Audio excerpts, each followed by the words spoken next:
तुम्हारा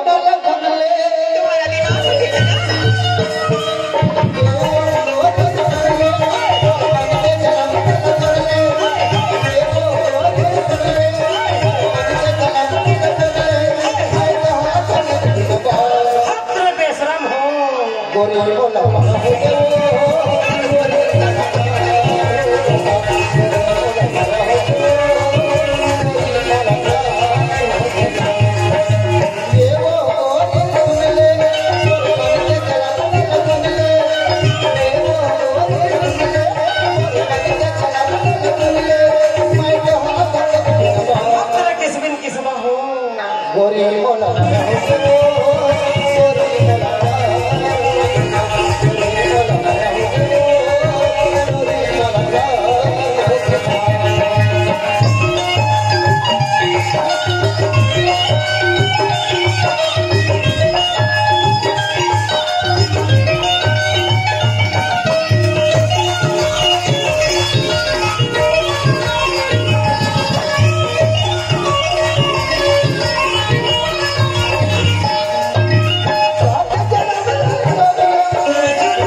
बेशरम हो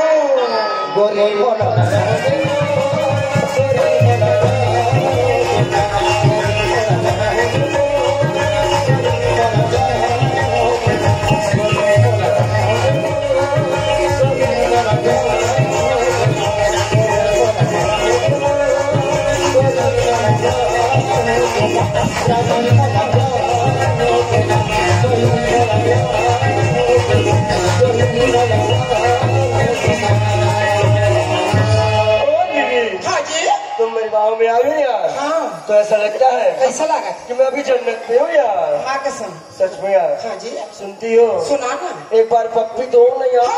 वैसा हम थरम लाग थे ऐसा तो सुनती हो अपनी बड़ी सूरत दिखा दो ना। देखो चोतना देखते ले देखो भाजा तो कियो मन ने अपनी आंखों में देखा रे भाइयों भाजा तो कियो। अरे यार मैंने किसे देख लिया।